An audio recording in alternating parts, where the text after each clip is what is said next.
On this episode of the No Chill Podcast, we come back after a long layoff with a lot to talk about. Agent Zero makes it official and talks about his move to get into the coaching ranks at the youth level. For Gil, he spent plenty of time on the sidelines as a parent of young players, but recent events have pushed him to become more involved. Something he's been contemplating for some time, but he finally settled on his reasons to commit. Meanwhile, the tragic loss of Kobe has rattled the basketball community and the world. For Gil, he has a special connection to Kobe and until now hasn't fully detailed it. As you'll hear, they've had a lifetime of connection through the game. From Gil's infatuation with a young Lakers star to the origins of a rivalry and the ultimate compliment only reserved for top-tier competitors, it is a truly special relationship. Gil also defines the Mamba Mentality in his words, along with Kobe's messaging that drove Agent Zero to use his intellect and personality to coach. It is a very long episode of the No Chill Podcast, but honestly, there was so much for Gilbert to say about Kobe, and we wanted to make sure to allow him to express his feelings, his great memories, and perspective on one of the game's greatest players, and ultimately, a friend.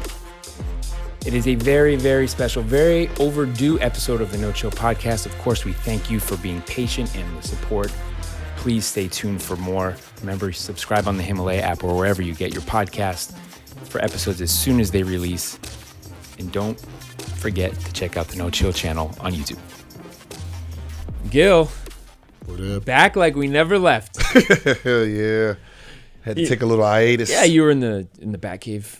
Yeah, in the back cave. Well, we ran through the holidays, end of year, new beginnings, all these things, and then you've had things going on. But, if you subscribe to the No Chill Podcast, you never know when we're going to pop up. We'll be in regular rotation, but... Yeah. I just had to get back into it, before this new year. When you start the new year off, you want to, make sure everything's dialed in before you just jump into it. Yeah, and, and that idea of new year, new you, resolution, all that. Well... Now it's, a month after that. Yeah. So it's what actually are you doing? So what you're doing, we're going to give you a new title. Coach Gilbert. Oh, Coach Gilbert. I don't know. Do you want that? Do you want to be Coach Gil or yeah, Coach Gil is fine. What do the kids call you? I don't know. Yeah. Okay, so I got to say this. I mean, being around you all season with the big three, I felt that the natural place for you was as a coach, a player coach. Because you're the most vocal in the huddle. You see the floor for your teammates, including yourself, and that's just a natural transition. But you got to be ready for it. Yeah, if you're a top-tier athlete or just an active mind as an athlete, you're kind of coaching anyway. So, I do have experience in coaching because, I'm the top player, on the team. So, you're making the subs. Hey, he's fucking up. Sub his ass out. Hey, put this guy in. Let's go into the zone. So you're the extension of your coach. So you are coaching also. So, but to put it in form where you got to be the person that manages 12 egos, on a team, drawing play, making sure this play is working, making sure that person's getting touches versus the guy I don't give a fuck if he touches the ball. I'm out here doing my thing. So it's a different part of, coaching where I got to get used to. But not everybody can. Some dudes just want to go out and they just want to be an athlete, or they don't know how to verbalize their thoughts as well. They just react. Yeah, you got to the hardest part for a top-tier athlete to be a coach is understanding that your brain has went through the processes in every stage of growth. So you already have the finished product of moves, defenses, concepts. Well, you're dealing with the 12-year-old mind. So how you're processing and telling them what to do. Why you didn't see that pass? This... And they're like, what? So, you're not understanding. You have to use the same information, drop all the way back down to a 12-year-old's thought process and talk the language of that 12-year-old. But I would say this too. So I think the most important thing you can instill as a coach is confidence. And you said you get to the highest level, the best players, everybody needs their confidence to be on 100, And that's, I think, what kids lack the most. They aren't sure themselves. It's not confidence. It's the ability to tap into your greatness, your whatever your skill is, and that's where you build confidence. The biggest problem I see right now is parents. Parents, I'm sorry if you're listening, sometimes you just got to move out your child's way, because most of the time the parent is holding the child's growth down. But you can't really control that. Like what happens in the car ride home and what they're talking about. Like, yeah, you should have got the ball more. Like, you should shoot more. But that's As fine. A coach, you can't really control that. No, but, that's fine. When I mean get out of the child's way is, your lack of knowledge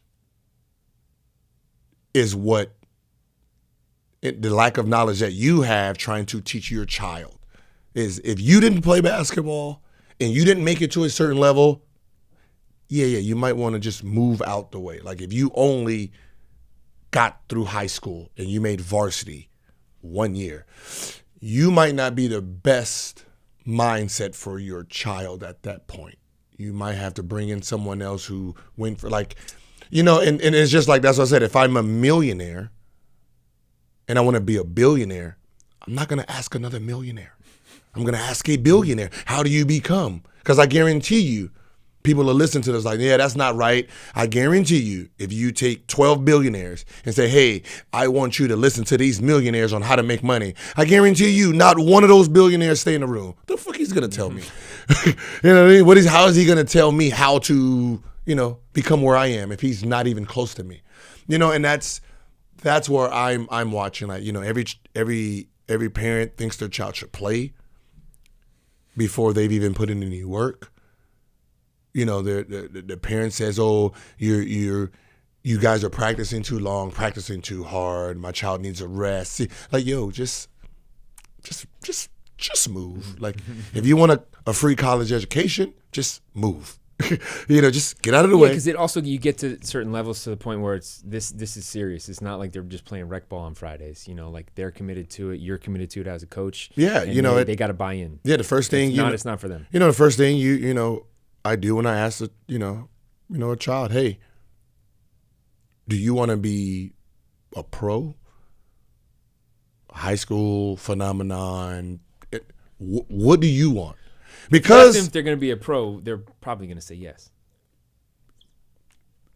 And then if you do want to be a pro, this is what you have to do. Mm-hmm. If you're not willing to do that, just quit. Just do something else instead of wasting your time and everybody else's. If you want to just have fun and you just like playing basketball, okay. But you don't say you want to be a pro, but you approach it like this. If your parents can't want it more than you. Because you're never gonna that's succeed. The thing, and parents too, they relive their glory days through. Yeah, and that's what I said. But the kid, your child, the athlete has to want to be the athlete. Your parents can't make you want to be that. Your friends can't make you want to be that. You're gonna always fail. The athlete has to want it. He has to be hungry. Mm-hmm. So it's like trying to figure out and relay these messages without being too offensive. Mm-hmm. Because, there's some kids that say, hey, listen, your child most likely would never get to this level. But hey, I can get him. Hard message to deliver. I can get him. Hey, I can push him to be a great D2 player, maybe low-level D1 free education. I can get him there. But you still got to go through the same process as this star who's probably going to be an NBA All-Star. You got to put in the same goddamn work. You're 5'4". Your wife is 5'3". Means your son is going to be genetics. Yeah, so your son is going to be 5'5" at its highest peak. Mm-hmm. But train the right way, do the right things. I can max him out and get him here. I can't turn your Honda into a Bugatti, but I can make sure this Honda is competing at the highest level of its ability. And as a parent, that's what you should want. Mm-hmm. You shouldn't have false expectations. Because at the end of the day, the only thing it does is puts the lack of confidence inside your child. Like you're putting your child on a pedestal of him being this great player when inside he knows he can't compete with that. So what ends up happening, they start using the words, not I'm basketballed out, I'm burnt out? I'm burnt, yeah. I'm burnt out. Let me take a rest. That's where that comes from. Mm-hmm. Yeah, I'm burnt out of, it's just. But that's a real thing. What? Everyone hits a wall at some point. No one ever hits a. You think Curry hit a wall? Harden hit a wall? Kobe hit a wall? Jordan hit a wall? They got burnt out? No, you don't get greatness. I mean, Jordan was off for 2 years, played baseball. That's not because he was burnt out. I know. Okay, so. But I'm saying even burnt out. You burnt can take out a is vacation for a week. That's all. No, but when a kid says he's burnt out, means he is trying to tell the parent, "Hey, listen, stop, leave me the fuck alone real quick. Let me just reevaluate." And there's this big thing that. There's this big thing in. I don't even know if you call it AAU. I don't even know what this shit is now. I think the best thing is called travel ball. Yeah. Because AAU is elite. Mm-hmm.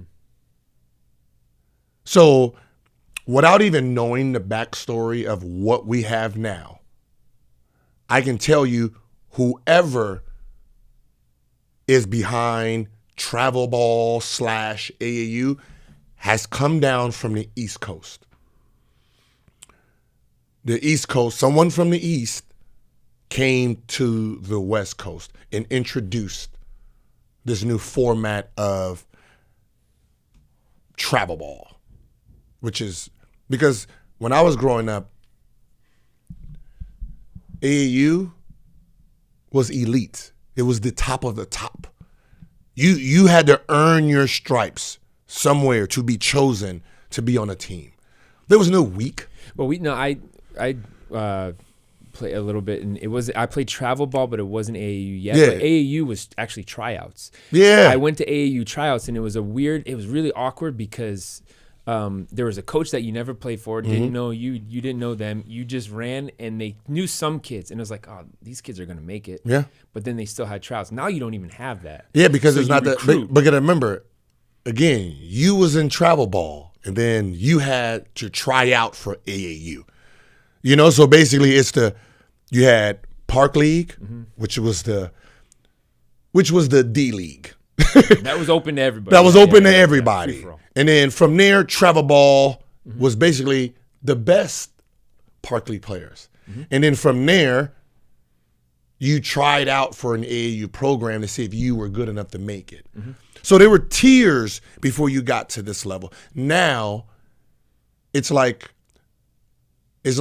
free membership. It's like this probably became a business thing where we're going to just open up. We're just going to open up the world of AAU to anyone and everyone.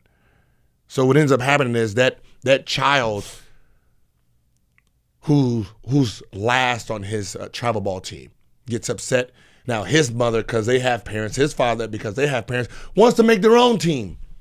So now you have all these applicants coming in, and it's watered down the system. And with this watered down system, we call it the 98 percentile. Now the 98 percentile has chosen, my son ain't ready, so I want to hold him back because he's, because I heard it a lot, he's mentally, or he's not mature enough. He's mentally not mature enough? No, he's just mentally, which makes me giggle like shit.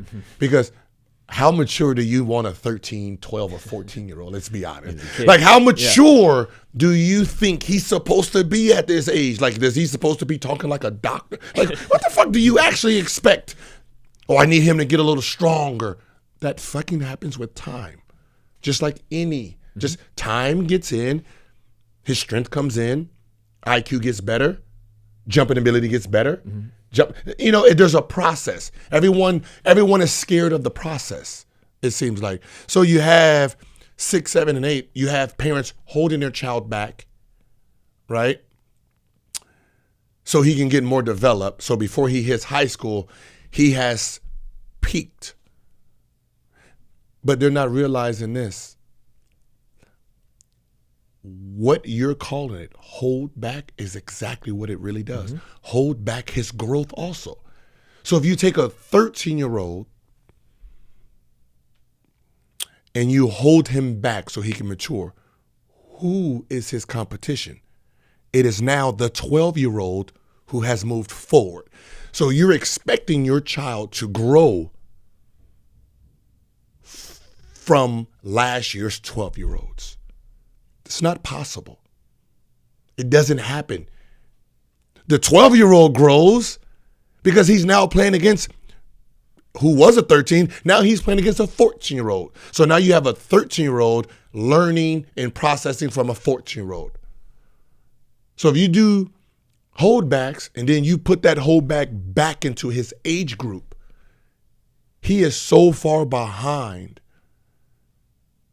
that when these two players meet, it's a slaughter. Now his mental is gone. You're making them fragile. Actually. You're holding them back. See, the mindset is, I want my kid to be the number one player in his class. I want him to be the most dominant. So, in a sense, is I'm getting ready for Mayweather, right? He's the Magdadon. He's the great. Am I gonna have a better chance fighting Mayweather, practice against an actual pro, or fighting against my friend that I can beat up on? Your sparring partner needs to be on that level. Yeah. I'm gonna knock my friend out every single time, and that's gonna boost my ego. But what happens when I actually face the real the fight? idea of iron sharpening iron. Yes, right? and that's so you're not sharp for the biggest challenge. The biggest challenge, and that's what parents who have no idea. So, speaking of that, the thing that I think for a lot of guys that there's a point where you're playing, either it's like through your parents or just being at a park or whatever, and I think the AAU system or this organized basketball takes that away, is playing against older guys. So playing against adults, being a 15, like when you played at UCLA, you were what, like 16? Yeah, I was 16 playing. And those were like 25-year-olds. Yeah, 25 college players, NBA players. That's how you. It might kick your ass, but you. But that's the problem. That's the process. See, like if I told a parent right now, I said, hey, I have two options, two roads you can do. I can take your 13-year-old. We're going to go play 15 and 16. He's going to score probably 8 points. Or I can put him down in the 12U or 11U and he can score 40. Seems like 99% wants to score 40. You're saying that's the state of the. That's the state of the mind right now. The state of the mind is I want my player to shine, going 2 grades below, not realizing, hey, if you push him up to 15 and 16, for him to score 8, what just happened? That means he had to process information faster. He had to be precise, because you got to remember, those guys are faster, stronger, smarter. So for your child to actually get his points, he had to be at his sharpest, his smartest. He had to absorb that power. So who you think got better that day? The one who scored 40 against his little brother, or the one who scored 8 against these super studs? See, the confidence came from the super studs. See, I remember when I played, I remember when I finally made AAU, and I played against Baron Davis, right? Baron Davis, the Megalodon, number 1 player in California at point guard. He was what, like 4 years older than you? No, he was a junior. Okay. So he was a junior. So I went up against him, got my ass handed to me. I scored 6 points. Right? But those 6. I walked off the court like I was the man. Like I came back like, I scored, I hit Barron with 2, 3. I hit him with 2 shots and a layup, nice little layup. The confidence it gave me. Then the next night, it was Kenny Bruner. You know, he's running around tough, trying to body slam me. But I'm adapting to it. See, back then, it was an open field where freshman to senior, there was no age group. If you was a high school player, you had to play.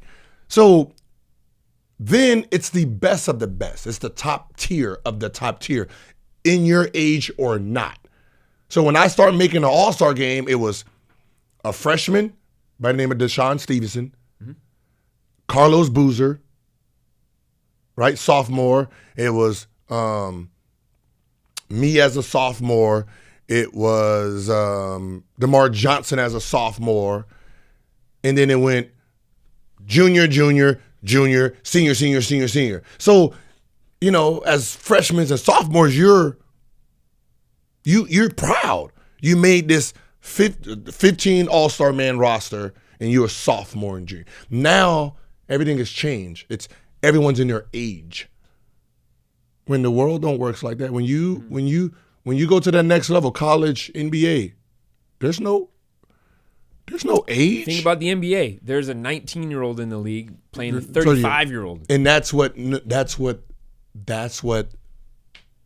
AAU has, this new AAU system. Is the reason the East Coast fell off. Is the reason New York, the mecca of basketball, has 2 NBA players that's known in the last 20 years. And that's Kimba and Lance Stevenson. The city fell off because the city decided they want to make their players older so they can shine better. When that's not how this works. If you're older, you're supposed to be better than me. You're supposed to. So that's not a real evaluation.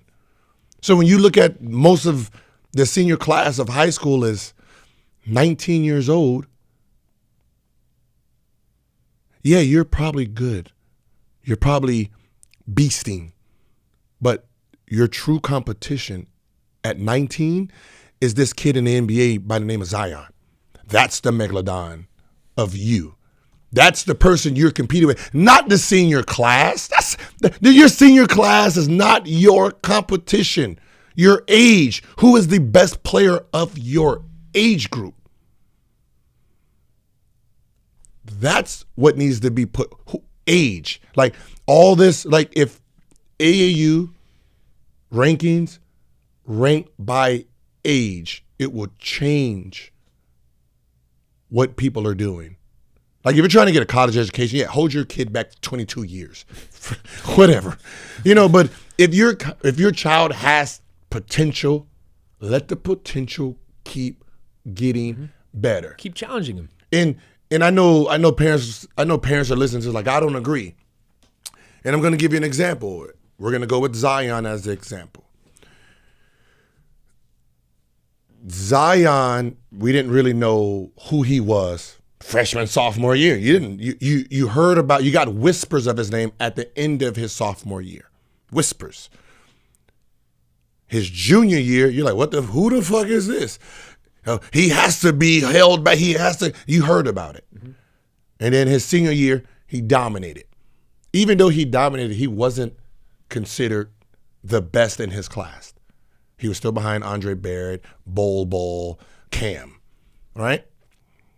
But the one thing I will say for Zion that was different is, first of all, his freak athlete. So his games and his dunks in social media in that era is going to amplify his presence. Yeah, right? So I think he had like 1.5 million coming into college, right? Yeah. So that helps. But then what you also said about Zion was we never really knew if he was tested going against, Yeah, so what happens 5, is 10, so 6, but that's what I said. So no one really knew what his capability was because he's not really, like, you're dominating him, but you're supposed to.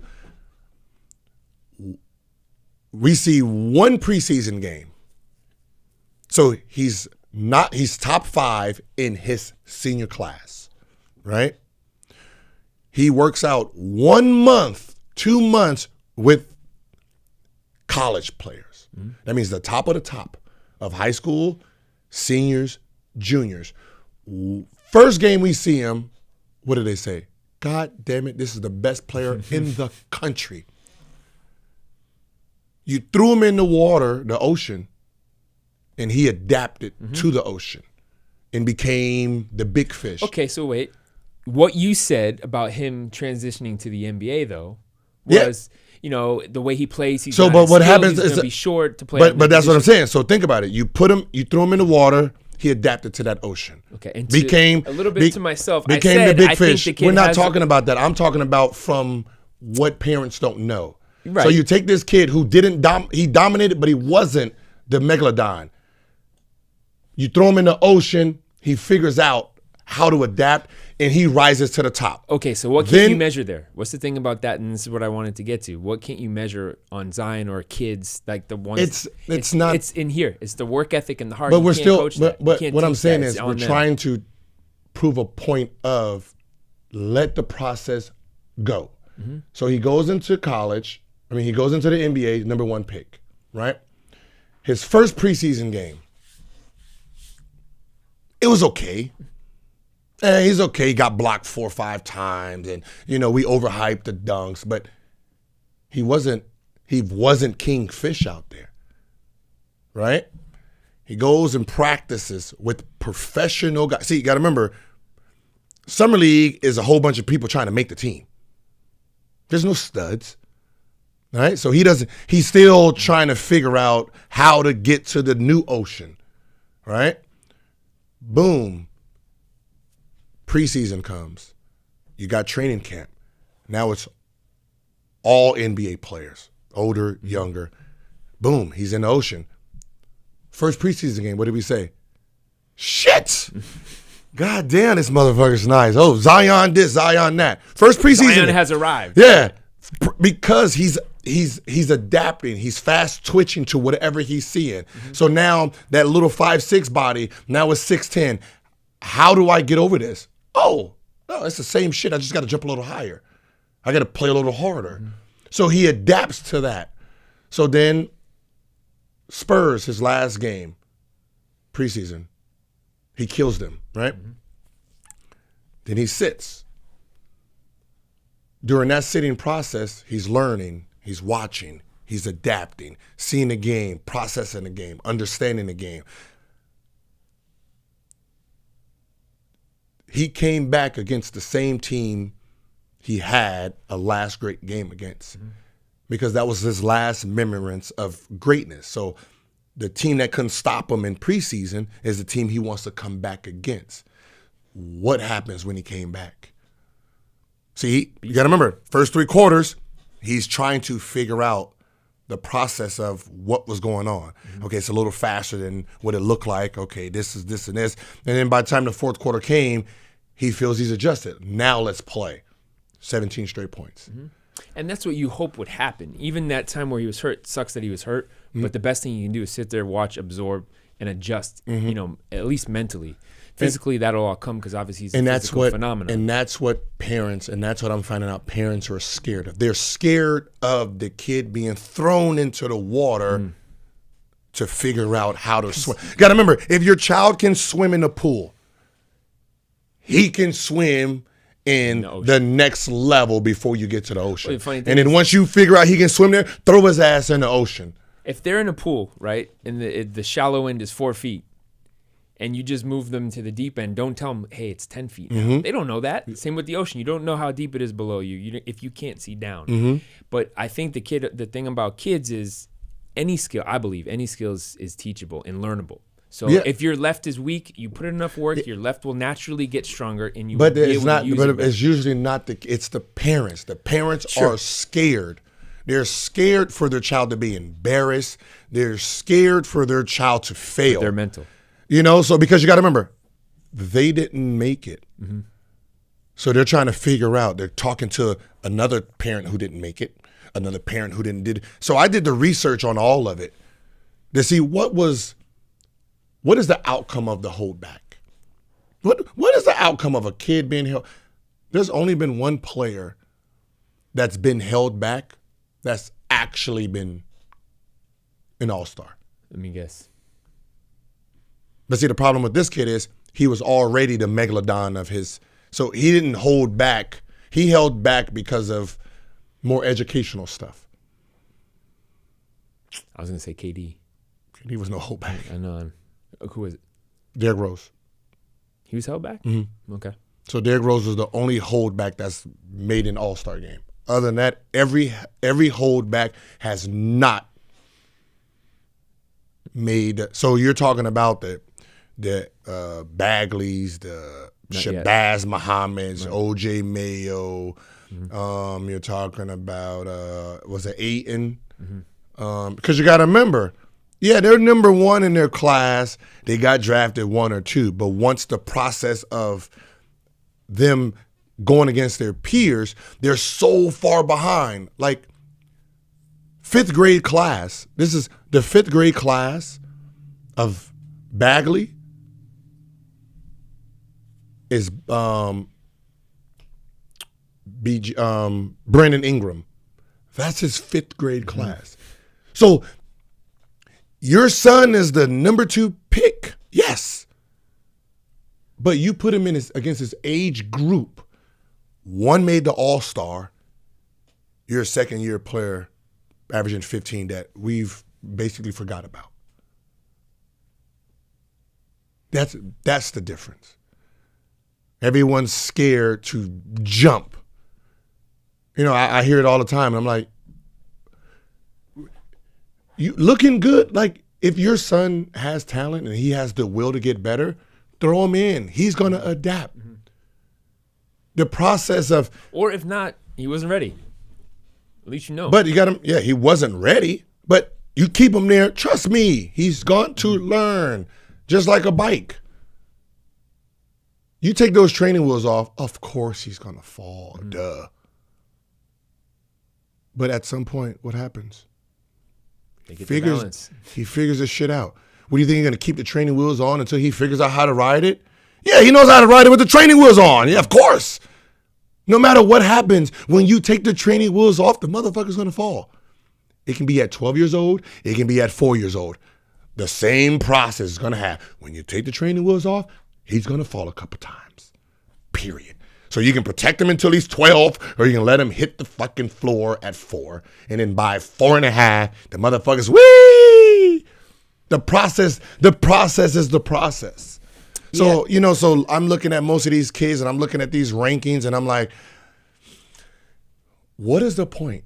What is the point of ranking an 8-year-old? I mean, an 8th grader, 9th grader, 10th grader. I can tell you right now, if you go in history, your ranking at 8, 9, and 10th does not fucking matter.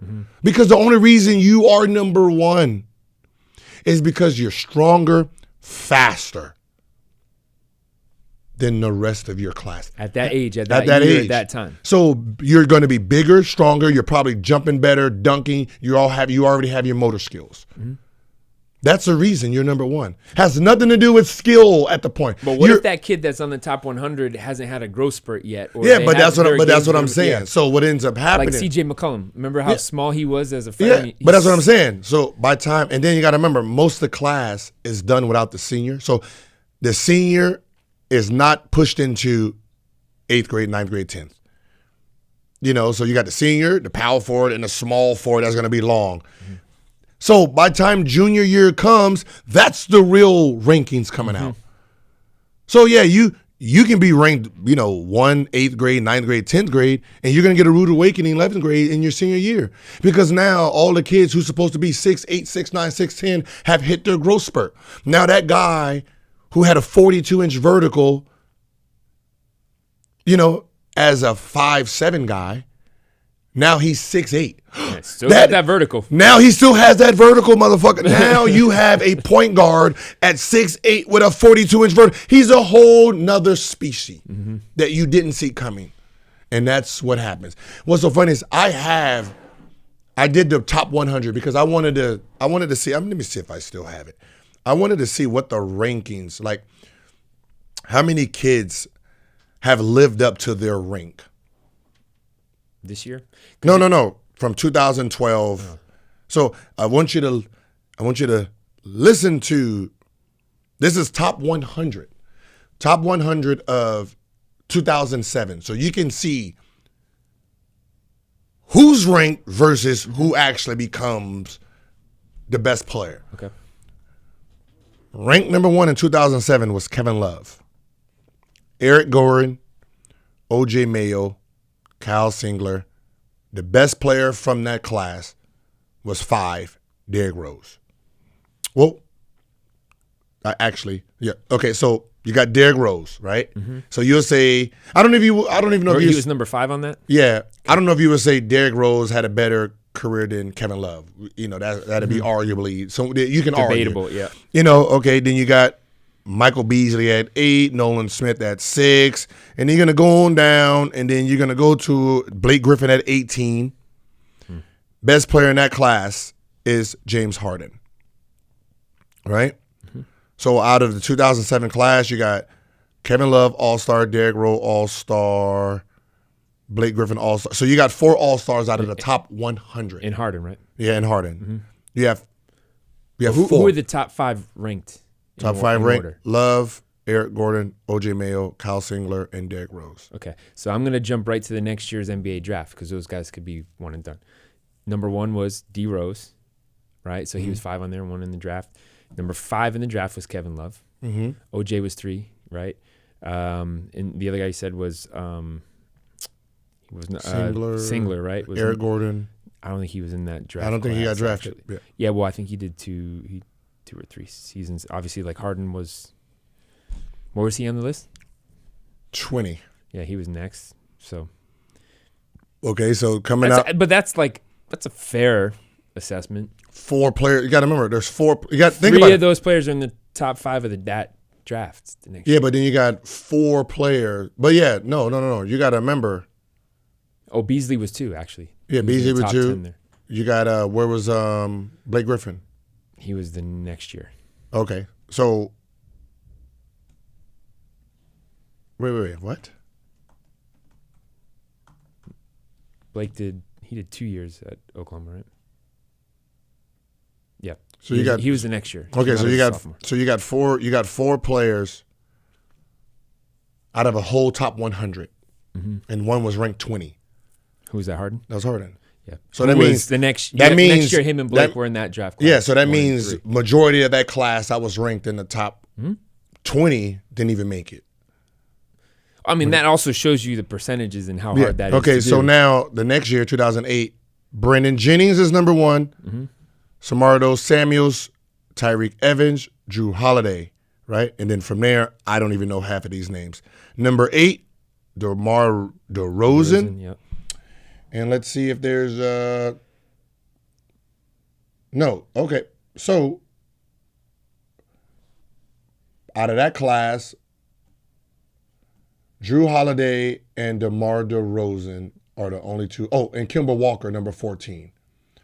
So basically from 2008, number 4 became an All-Star, number 8 became an All-Star, number 14 became an All-Star. Mm-hmm.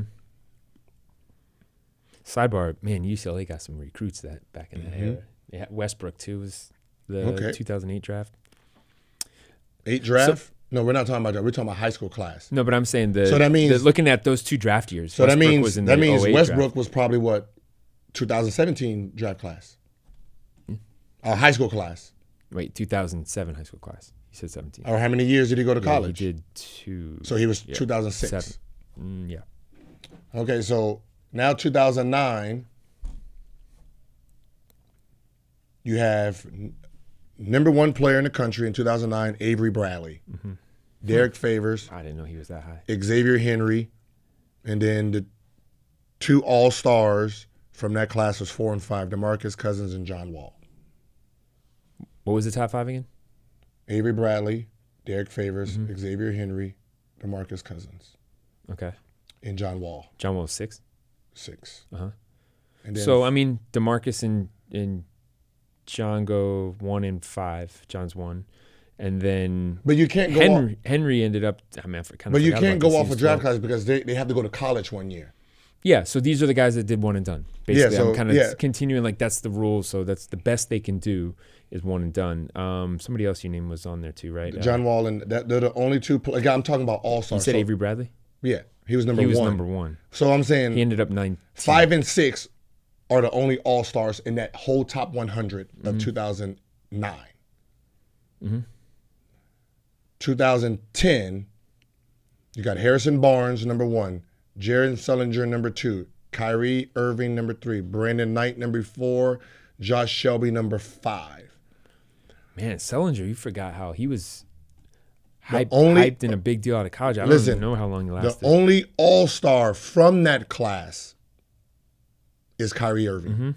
So 2010, the only all-star, it's been a decade. The only all-star in that top 25, top 50 is Kyrie Irving. Was Tristan Thompson on that? Tristan Thompson's on here. He's number 10. Yeah, because he went high in that draft. He's Deion Waiters. So, the other thing. And then you got Anthony Davis, number 1. Andre Drummond, Austin Rivers, Bradley Beal. Okay, then you have a class right here who was mostly holdbacks. And no one, this is the 2012 class. Yeah. Not one person in the top 25 has made the All-Star game yet. And this is Nerlens Noel, Shabazz Muhammad, Isaiah Austin, Kyle Anderson, Steven Adams, Anthony Bennett. Marcus Smart. I'm trying to figure out who the best players so far. The best player from that draft, is it Steven Adams, number 6? In that 2013 draft? 2012. No, 2012. This is their senior year of high school. Right. But we're going into college. But we're looking at that. Like Anthony Bennett was in that draft. Noel was in that draft. Ben McLemore, he on there? He was in that draft. I'm saying, so who's the best player? Is either Steven Adams, who's had a great NBA. Steven Adams or Marcus Smart. Not all-stars. No, I know they're not all-stars. Right. No one's made the all-star team. But out of that draft class, Giannis was in that draft class of that group. The guys that on that ranking that went one and done in the next draft. So like Anthony Bennett, Steven Adams. Okay, what year was Giannis in high school? I don't know. See, that's what I'm saying. This is a senior high school class. I got to think he was the same age as those guys. I don't know. As I said, it's the senior high school class. So I don't know when he went to. Where did Giannis go to college? Came from Greece. Yeah. See, so you don't know. He was 25. So let's say they were all their same age. So this wouldn't be his class anyway. Yeah. High school class. Got to remember, this class has to go. They got to go to college 1 year, then go. So if he's basically just coming into the NBA at 19, this wouldn't be his class. His class would be 2013's class. So okay, so his players would be. His high school class would be Andrew Wiggins now? No, he's 25 and like who else was on that list? Steven Adams 26. No, so it'd be the year before. You got to remember that class has to go to college. So his class will be Anthony Davis. Okay. No, Anthony Davis 27. Huh? Anthony Davis is 27. He went to high school once, but he went to high school once. Bradley Beal is what? 25, right? He is older. I think he's 27 now. No, I think Bradley Beal is 25. Okay. All right. So right? Yeah. Is he 25? 1 second, checking. But your point is, out of this group, there were no all-stars. No all-stars. Okay.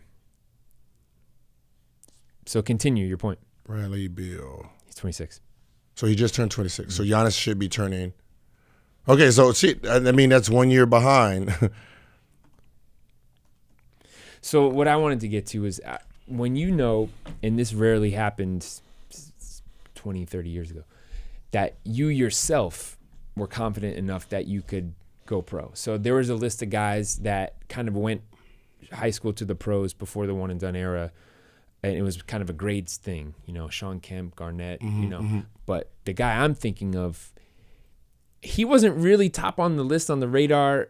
There was some hype around him. He was nice, but Kobe, going straight from high school to the pros. Everyone's like, is he ready? Because Garnett, he was a tour. Because he was a guard. Yep. That was why. Kobe was the guard. So they're trying to figure out if a guard is ready. But everyone who played against him new. You got to remember there was big Philly games. There were games in Philly in the summers. And Kobe and Rip Hamilton, and Rip Hamilton's already in the NBA, you know, or going to the high college players. So they got this high school kid, Eddie Jones. They're playing against the kid already. So they already know what his capability is. They already know his mindset. So, yeah, the public doesn't know, but the NBA players who had ball, they already knew, you know, how special he was. But what we were talking about, think of the way that he came up. So first of all, his dad was a pro player overseas. He grew up playing against older men. Already playing grown-ups. He was a gym rat, workaholic, the things that you try to, you know, not every kid has. Grosper, I'm not sure if he grew later or earlier, you know, whatever, at 14, 15, if he was at that level. But, I mean, for him, at this point, he's saying, I'm ready. I don't need to go to college. Yeah, just like Luka. You've been playing professional since you're 13. You know, so when you step into the NBA, you done already played against men.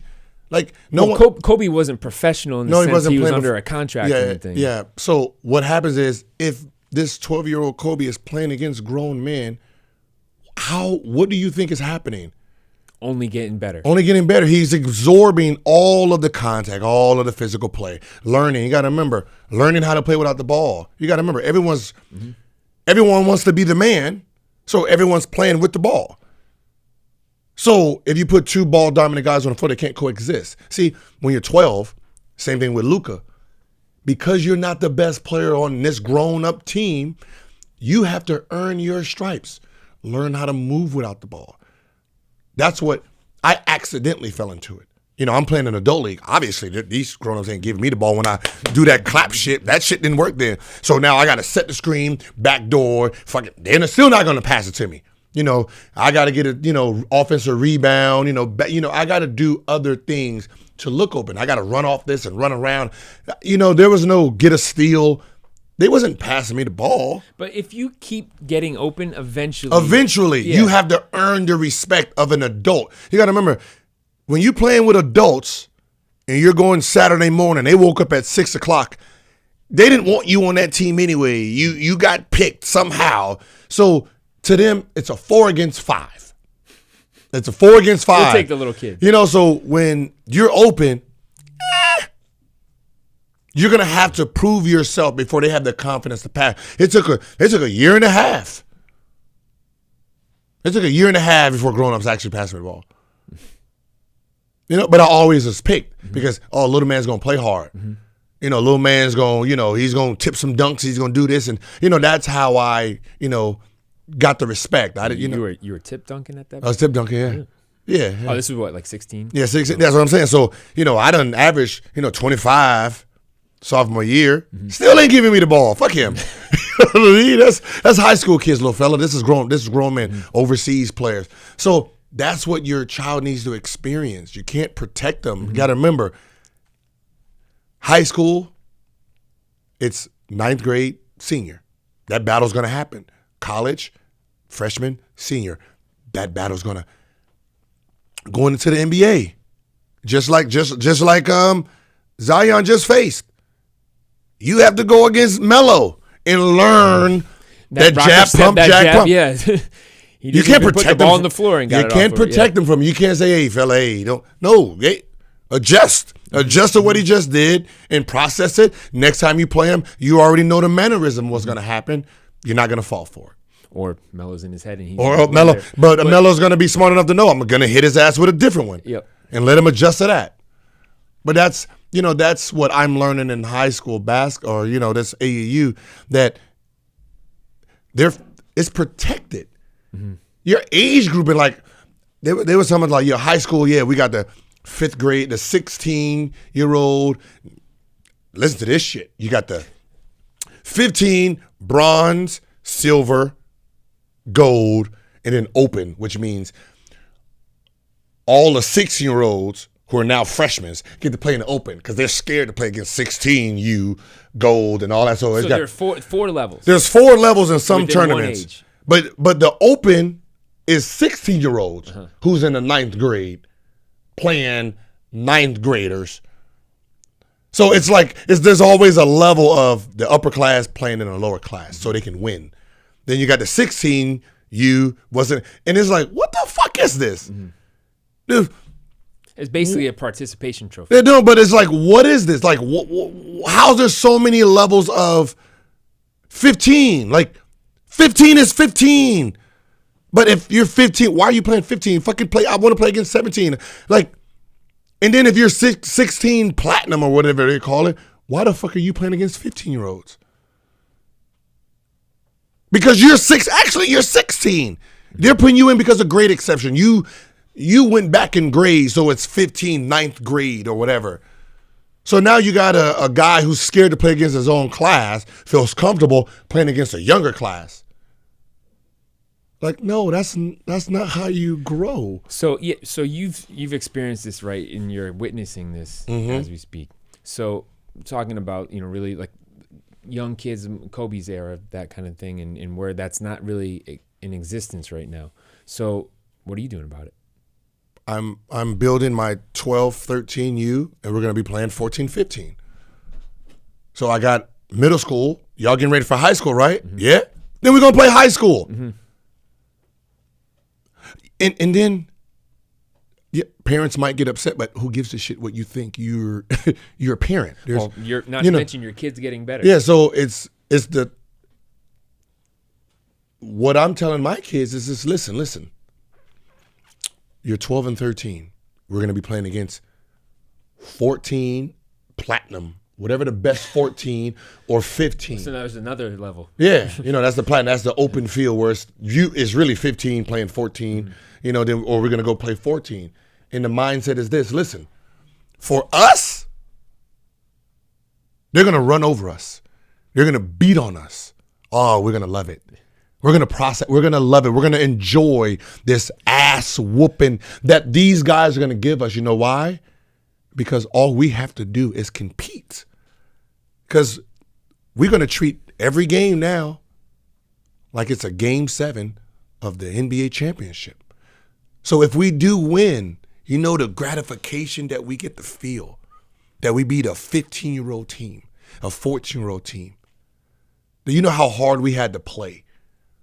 How perfect we had to be, the mindset we had to have.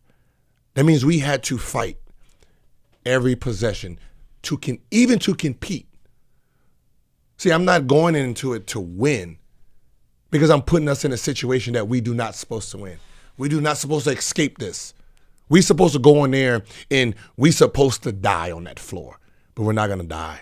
We're going to survive. We're going to walk out of there and say, see you next time. You beat us by 20.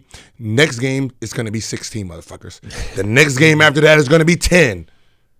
Because we're going to around the beach. Yeah, we're going to process and see what you're doing, and we're going to adapt. Hey, he was left-handed. He kept tricking us and going this. We're going to adapt. Cut that shit off next game. He had 20. Next game he's going to have 15.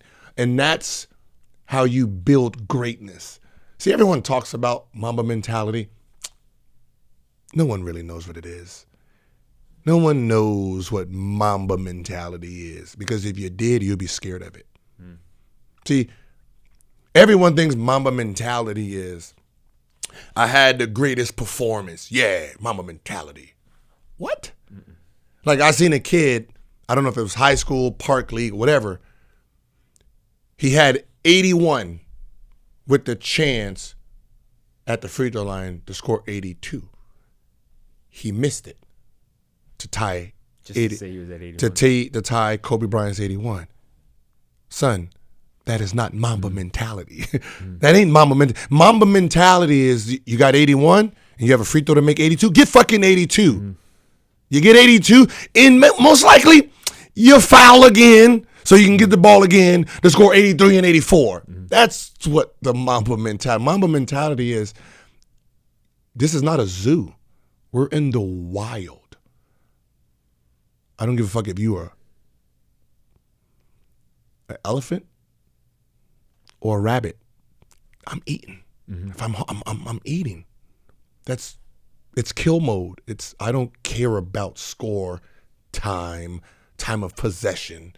It's I'm up 30. If I'm in the game, coach has me in the game, we're up 30 and there's 40 seconds left and you're playing defense because your coach is telling you play every possession. Mamba mentality is, if he's going to play defense, motherfucker, I'm going to score. Mm-hmm. There's no run the ball out, you're playing hard, and then eventually steal it, and I got to. No, you play defense, I'm going to score. Because I see it all the time. A team would be up 20, full court pressing, and the parents is, why they still got the press on? What do you want them to do? Take it off so you can get the fucking ball up the court? Take it off so you can compete? What the? Well, it's like within the game, right? That is, anything goes. It's a war, so to speak, yes. Right? So you don't let up until it's over. Yeah, there's no. Because then what's worse if you press and say, "Hey, fourth quarter, let's call off the press because we'll relax." Yeah, we're relaxed. Then they come back. They will come back. Yeah. Because what ends up happening is we've seen it over history. It happens. Mm-hmm. Where it just happened in Sacramento versus Minnesota. Right? Mm-hmm. Minnesota's up 19-17 with 5 minutes left. What do? Oh, yeah, take the subs, put the subs on the bench. Put the starters on the bench, put the subs in, right? Sacramento still got the starters in. Mm-hmm. If they still got the starters in, why you subbing? Fuck them. Mm-hmm. If they starters are there, your starters are there. Nope. Take the starters. They take their starters out, put the bench squad in. What did you expect was going to happen? The starters still want their fucking points. So they're coming. By the time you realize, oh shit, we're in danger, it's too fucking late. Momentum already swung. They done ice their knees. Now they got to fucking unthaw their knees and go back in, and you lose in overtime. But the bad part about the whole situation is the media celebrates it. You celebrate a fucking loser who got to keep his starters in because the other starters were out. That's what we celebrate. We celebrate the comeback. But no one tells us the comeback is only a comeback because you put the unsportsmanlike sticker on the team who wants to beat on you. Not to mention, whose fault is that? Whose call was it? Basketball mindset. It's this unspoken. It's an unspoken rule. But you're a coach now. No, but what I'm saying, who are they gonna? They're not gonna go. The parents don't complain about the players. No, what I'm talking about, why did the coach take off the press? NBA. It starts in the NBA. It's an unsportsmanlike. Who made the subs? I don't know. No, coach. I'm just talking about period. Just like New York and it wasn't the Bobcats? It was Memphis, right? Memphis, where was it Peyton pushes? Oh yeah. He pushed him in the corner. Payne, I think. Payne pushes him. Yeah. And somehow that's supposed to be okay. That was a dirty ass play. But it's justified. See, people actually think that's justified. Like you're trying to run up the score. What the fuck were you just trying to do? Yeah. A minute, you rewind a minute, the same guy who pushed, talking about that's unsportsmanlike. You just tried to score. You just actually tried to score. You missed it. You ran down, got the rebound, flew down the court, missed the shot. They came down, hit a three. You tried to inbound the ball fast. He stole it. Mm-hmm. He cleared it. You wasn't there. He shot it. Pause. Why are you pushing him? Oh, he was frustrated, right? You frustrated because you turned the ball over or you missed a shot or you didn't get it. Or you got your ass kicked. Or you didn't get a chance to shoot the fucking ball again. Which one is it? Because it doesn't make sense. If you're on the court, you're a starter. Down 17. Why are you in the game? Are you there so you can get your numbers? Which one? At the end of the day, listen, if I got a steal and I cleared it and turned around and you're not there, I'm going to fucking shoot the ball. Play defense. What are you here for? Do I supposed to babysit you and say, oh, I'm not going to shoot today. We done spanked your ass a little bit. I done stole the ball. You're going to give up. What? That only happens in basketball. Only basketball does that. I never seen Serena up 5-0 and then go into the 6th match and just be like, yeah, I'm not gonna hit it as hard. Well, it's not over to you. Yeah, I'm not gonna hit it as hard because I'm beating the rat. No. Football, I'm up 25 and I give it to the running back who came in. He's not gonna sit in the back like, yeah, I'm not gonna get any yards so you can tackle him. Fuck no. Really, you have to have that mentality. But that's what I'm saying. But go for the throat. It's only a basketball unsportsmanlike thing. It's fake. It's a fake thing. If I'm on the court, I'm playing as hard as I possibly can play.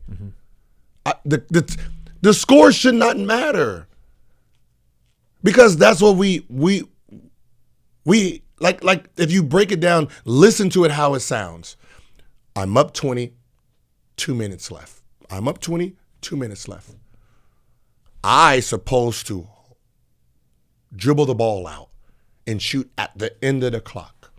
You are playing 100% defense. If you get the ball, rebound, you can come down, shoot within 4 or 5 seconds. I get the rebound, hold the ball, clock it out. Get a shot at the end of the tip. You get the ball, come on down. Not to mention it's a bad shot at the end of a shot clock. And come on down and score within 4 or 5 seconds. What? What the fuck? What are you talking about? Like what? So you want one team to play 50% while the other team plays 100? Like it's a dumb message. It's a really dumb message that needs to really be cleared out. If you're on the floor, go. Because you got to remember, when my subs come in, I don't give a fuck what that score is. I'm evaluating you on 0-0. When you went in, did you give up fucking 10 points? Or did you push it up to 10 points? Because you're getting evaluated. So when a player gets in foul trouble or a player gets tired and I got to make a sub, what am I actually subbing in? A guy who went minus 12 fucking 10 games straight because he's sitting there holding the ball. I don't know what the fuck he does. I know he knows how to play keep away. So if I want to play keep away, I know who to fucking put in. Other than that, I don't know what he does. Because in his mind, he has this ideal of he can't score. No. If a defense is in front of you and he's playing defense trying to steal that ball, then you should be trying to score. Because I'm evaluating you no matter what. There's Mamba mentality. There's no time for weakness. It's all killer mindset. You know, you remember that commercial? I know it was marketing and hype and all that, but it was like really on point. Remember, it was Kobe and Kanye was in the crowd, and he was like, you're the different animals, same beast, right? And it was Kanye was like, I'm the best, And Yep. how can I? What do I need to do? More hits, be better. Yeah. He's like, what the fuck does that mean, Kobe Bryant? You're welcome. Yeah, because we got to remember, there's only a few mindsets that's like that. You got to remember, we're all different. I wrote it on my Instagram. We're all different animals. Some by nature are tigers, some by nature are bears, or caring. This person's this. But are you the same beast? Meaning, the beast is the most savage thing out there. So when you say beast, you mean something that has no concept of rules. I called it Zootopia. You remember Zootopia? The movie. You have bunny rabbits, you have this little pretty little town, and then someone hits him with the savage, and it turns him into a beast of what he could. Are you the same beast, though? And that's what that meant. It's no matter how nice everything's going, who you are as a person, when it's time to turn in beast mode, can you do it? Can you make the call to say, fuck it, or fuck you? That's what it really meant. It's like, and I understood, his mindset because we've had the mental battle from day one. In high school, when I first seen him down at Venice Beach, and he was like, "Oh yeah, you got a little talent, Oh, thanks. Broke his hand. Should I end up the following week thinking I'm gonna see him? I broke my hand. And then I see him, and this is the funny part. I see him shooting around with a little, like, man, he just broke a house. So I cut my cast off.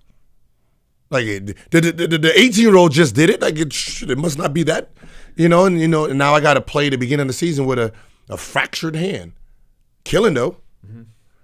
And then, I remember, remember when I said that I've only seen two players that continuously came into the gym before games, Kobe and Ray Allen. Mm-hmm. If you flip it around, most likely I'm the only player they seen come into the gym 3 a.m.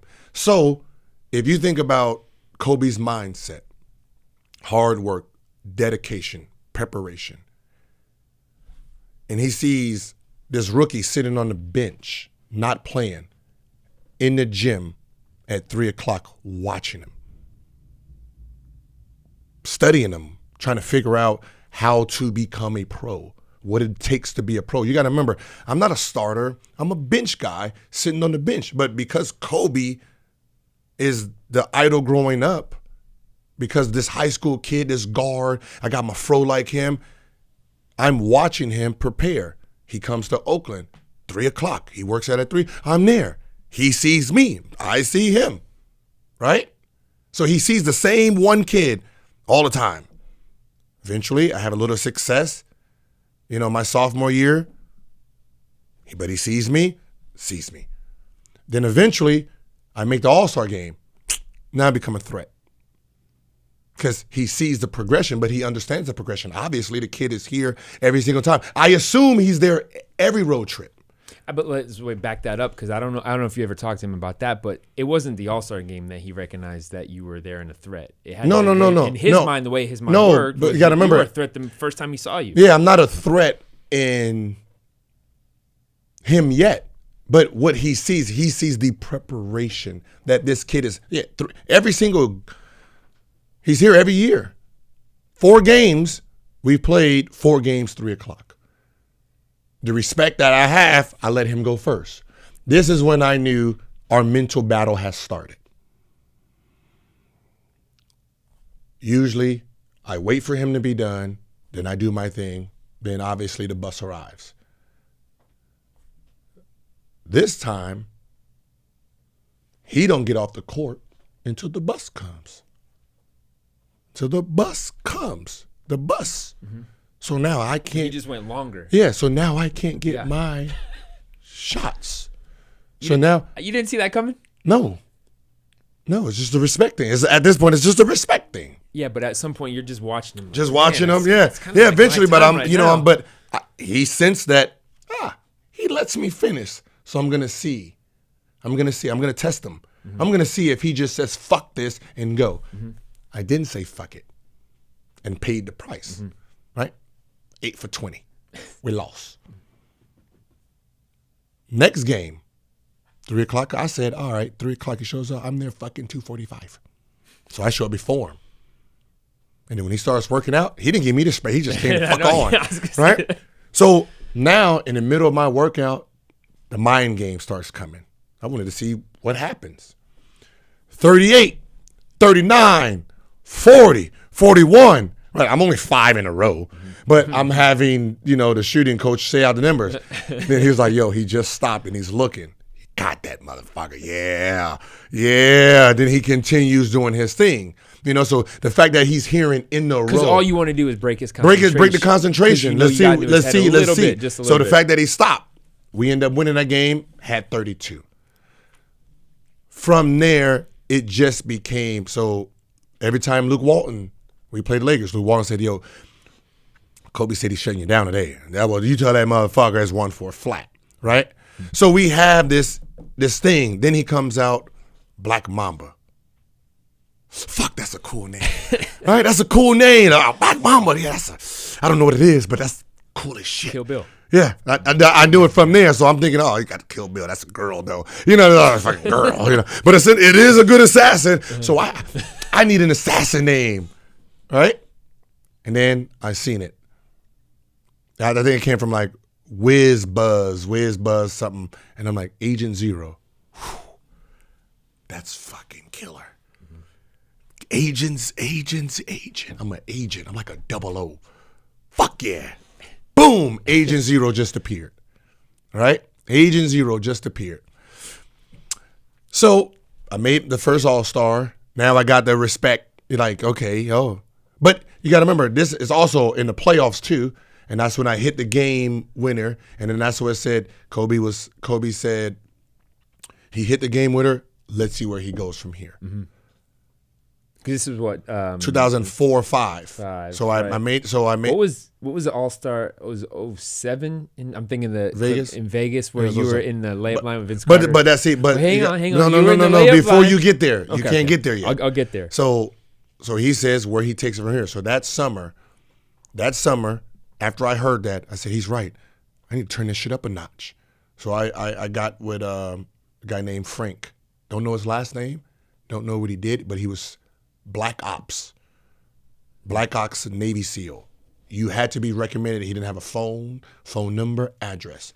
He tells you where to go. So I had to go to San Francisco and worked out with him for 2 weeks. And it was all about mind preparation, being, like the concept of pain gone. What did he do? So we started off, our first workout was warm-up, sand workout, where we warm up jogging, jog warm up. He's all right, we're going to the Blue House.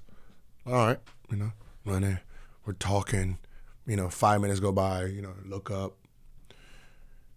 Don't see a Blue House. I look behind me, and I guess once I looked behind me, he noticed. He said, if you're looking for the Blue House, you're going to get tired. Just know the Blue House is there, and when we get there, we will stop. So either you can keep looking for the Blue House, or you can look down, and then when we get there, we stop. I look up again, no Blue House. And I'm already looking. This, when you're on the beach, you can see far. So I can see a mile and a half, and there ain't no fucking blue shit. Probably 2.5 hours later, the mind done already went through what it was going to go through, and then I already went through the pain, cramping, head tired. 2.5 hours, that's got to be like... I can't let this motherfucker, I can't let him break me. And then eventually, the pain went away. I just looked down and just kept going. Blue House, over. Yeah, that'd be like 20 miles or something. I don't know. We stopped, process but, and then I remember we got on the court. But so this was all just mind stuff. We got on the court, and I said, it was like, so I'm, he's like, what do you want to do? And I'm thinking, motherfucker, you the trainer. He's like, I don't know anything about basketball. Right. So I'm like, what do you mean you don't know anything about basketball? They said he's like, I don't know nothing about basketball. I know how to process and break the mind and make it think. All right. He's like, what do you usually do? I was like, I can spot shoot. He's like, how many do you? I usually say I do 100 per spot. 100 makes per spot. He said, okay. 100 per spot, 500. Okay, let's make 1,000 per spot. I said, come again? Say what? After we just ran to the Blue House. Yeah, he said, so this is workout too. He said 1,000 per shot. You got somewhere to go? I was like, no, I don't have anywhere to go, but 1,000 per shot. Oh, okay. And what ends up happening is start off hot. You start off hot. Then eventually miss. Mind starts to wonder, fuck, 1,000. I only got fucking 30. This 41, 40, 42. You're like, miss, 43. And then eventually when he sees me just, like, we're at 300, and he says, hey, listen, we're doing 1,000 a spot, right? He's like, yeah. You have to finish. You're going to get to 1,000, so it can take you 1 more hour or 4 more hours. Either one, the 1,000's going to hit. So you can process, go into a whole different zone, forget about the number until I tell you to move. So the concentration made me zone in. So then I had to hyper zone and just get into this rhythm of just 90 in a row, 80 in a row, 70 in a row, 80 in a row, 70. There was no, and it felt like I was in the Matrix. So going into that next season, I'm in the Matrix, right? Average 29. I don't make the All-Star game, right? I get snubbed. And then, so I get snubbed, and then I get pushed in by, Jermaine O'Neal. So I just said I'm the East Coast assassin. Mm-hmm. I'm the East Coast assassin. Everybody's getting killed. So I just said that going into it, right? So we have all-star balls assigned. So Kobe stands. So we're trying to figure out where we're going to stand. Kobe stands right next to me, right? So I'm signing. So I sign. So I bring the ball just so you can see it. So I sign, so he sees where I sign, and then he flips it over and signs the opposite, and I'm trying to figure out what it was. So every time I signed, he flipped the ball over and then signed, and he did the yin and yang, the battle. Mm-hmm. So you're on the. So I'm describe it here. That's your. Yeah. Okay, so this is my signature. Yeah. Right, and then if you're left on the logo. So if you flip it over. Spalding. It goes right into Kobe. So he intertwined. Oh, he wrote over you too. Yeah, he wrote over me. So that's what I said. So where is it at? Right. No. Yeah, so on my L, GIL, he intertwines and makes the K part of my L. Mm-hmm. And I'm sitting here like when I got the ball, and because I'm looking at him do it, like why he keeps flipping it every time, right? And then he's just giving that smirk. So when they gave us our ball, and I'm looking for my signature, and I'm like, what was he doing? I was like, oh, it's on.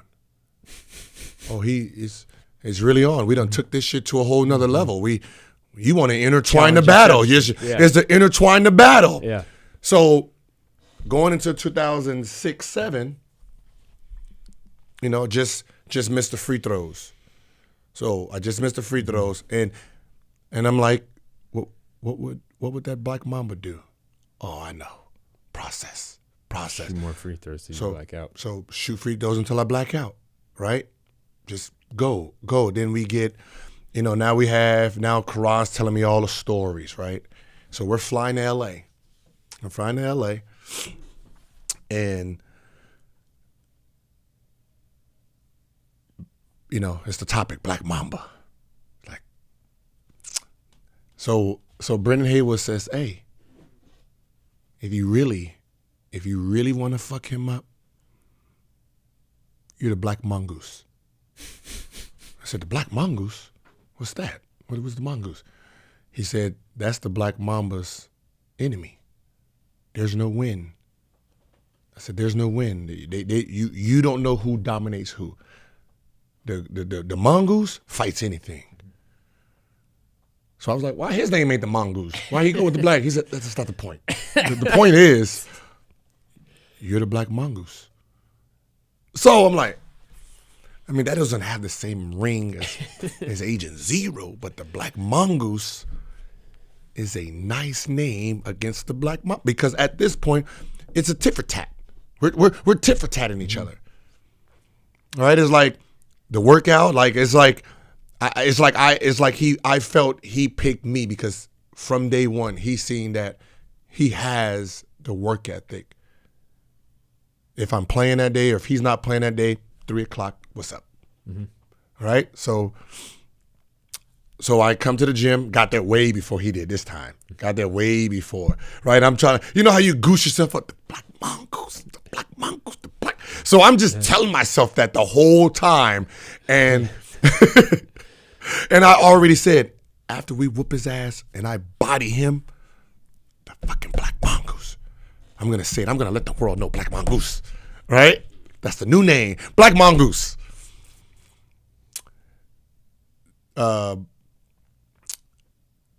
Walton comes and said, Kobe said he's locking you up. And I said, it ain't worked yet. Tell him 1-4 flat. He knows what it is, right? Start the game. Smush Parker has me. He has the shine. He does what he always does. Hey, Smush, You go to Sean, I'm going to shut down Gilbert. Typical. 1-4 flat. We know how this works. Right? We play. Phil says, switch it around. And I'm like, fuck yeah. That's the first time Phil ever like told him to stop fucking around. Yes. Right? I got him. Like you can see the anger in his face. Right?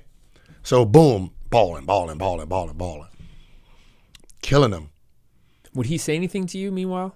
No, he'll go, but once he already knows I'm locked in, there's really nothing. So he relocks me, he re-challenged me and says, yeah, you're just one-sided, right? You only want to play offense. Come guard me like I'm guarding you. Challenge yourself. Like, fuck. Frank didn't prepare me for that. Because I already know what he's trying to do. He's going to try to put me in a post, score on me, because he scores on me, it knocks away my mission, right? So he got me in the post, up and under, right? Damn it. I knew that shit was coming, right? I go down, miss. I come down. Yeah, come on, guard me again. And Deshaun was like, you don't have to guard him. Keep busting his ass. And then Deshaun went on to him. So we go. Short story. I scored 60. He came, did the comeback. I scored 60. We win. Go in the locker room. I was so geeked. Because you got to remember, I done black mongoosed myself. And I'm ready to black mongoose. And I'm like, I just fucking scored 60 on Kobe in an NBA game. And then Coach Eddie Jordan. And we won. Fuck, win? Fuck that win. I just scored 60 in an NBA game, right? So the media comes in, and I'm ready to lay the black mamba. Because laying the black mongoose down was basically telling him war has begun. Even though it already has begun, war has begun. Yeah. But the first question the media said, hey, Kobe just said that your shots they were just wild shots and you were shooting like you didn't have a conscience. Wait, what? What did he just say? He said all your shots was wild and you didn't have a conscience.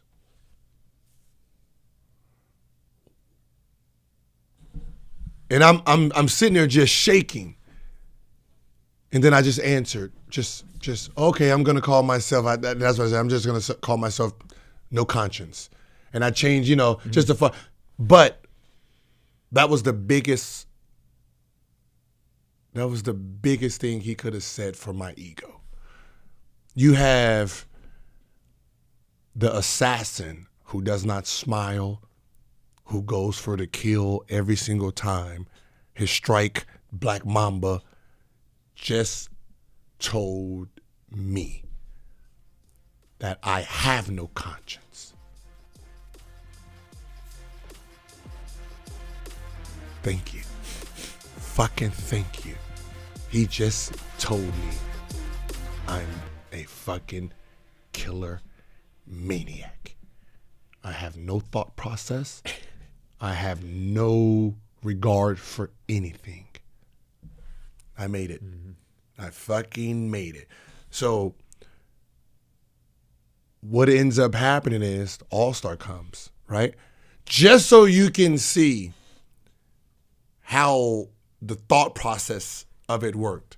There's no concept of 2007 All-Star game. I'm on a building, boom, boom, boom. And I'm in the layup line in Vegas, and I'm telling Vince Carter that I'm about to cross the shit out of Kobe. I'm about to yank him and say, get over here. There's a reason. Got to remember, there's no reason for me to mention nothing. But it's the battle. It's the mental battle that we were having in the locker room, from anything, writing, crossing, like the signature. It's like, it's the mind game. His mind game, either you were up for the task or you wasn't. So that's why I'm about to go down there because I'm already ready. Even though I don't even know if he's guarding me. I was going to say, the funny thing about that was at the All-Star game, you got LeBron, D. Wade, Melo, all those guys are the only guy that you cared about. Yeah. Was Kobe. Yeah, because he done yin and yanged me. Mm-hmm. That's what I got from the signature. Because I'm watching him, I sign, he flips it every single time to sign right there. And I set for trying to process the ball like, it's the yin and the yang. This is the battle. This is the battle. This is the bird versus Magic. Even though I'm not on the level of championships and but the inner battle. It's two inner battles that's going on. Two killers trying to see who kills. Who's the best killer between each other. Not the world. The world, he's number one, Ace King Coon, and I'm watching it. I'm watching him learn and dissecting it. Understanding his flaws, what he can't do, what he can do. He can't move this way. He could, trying to, and the fact that I scored 60. So when people ask me, when I said my best game against him was the 37, is because the killer has prepared. You embarrassed him. You done showed the world that he bleeds. So that means he has prepared. He has watched every film. He has watched everything of the 60-pointer. And he's coming here to fucking kill you. It affected him. Yeah. So you have two options. Get killed or let him know death does not work here. So somebody's like, yo, you was 9 for 29. Is that what you seen? Okay.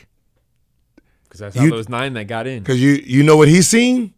He's seen, fuck. The motherfucker hit 37 again. The concept of misses and makes did not matter. If I went 0 for 10 and I didn't shoot another fucking shot, he won. For me to beat him, I had to go 0 for 30, 0 for 40 to let him know it don't matter. I'm fighting. I'm going to keep swinging. I'm going to keep punching. No matter if I'm dead or not. That is not the point. The point is, are you going to bag down or are you going to take the challenge? So me coming 37, that was the challenge that, he does not back down. He keeps fighting no matter what. So you got to remember also, what happened in 06, 07? A 60-point game, All-Star. What else you got? I was going to say the game after that. No, I made the Olympic team, right? What number was I? I don't remember. Was it 8? 10. Okay. But 10 was a number for me. It was more of a personal. Like it was my first year high school practice jersey. It was Penny Hardaway and me combined 10. All right. When he joined the team, he took 10. To me, he was basically saying, fuck you because you're not on the team. That's what I took. Like, all the numbers you would think he would go with something that had meaning to him. Yeah, we can all say, it's 1 better than Jordan's 9. Which I'm pretty sure that will be the story he tells. But with someone who feels that they have this intertwined, it was basically like, fuck you, you didn't make the team, motherfucker. Watch me shine in the 10. In your number? Yeah. Watch me shine in the 10. Do something you couldn't do. Yeah, you were on the borderline. I thought you were going to say he felt that you should be there, so he's going to wear it for you. Nah. Borderline, hey. The battle continues. You were mediocre in 10 on the bubble. Got cut. I'm taking the 10 and I'm going to make it famous. That's how I took it. So I'm watching and angry Like, fuck, he took my number. That means I can never fucking play on an Olympic team and pick the number. Because if he's on it, then he's going to have a jersey. I got to pick another jersey. It's war. Mm-hmm. So now I speed up my rehab. So I speed up my rehab to keep going. All because of that. Mm-hmm.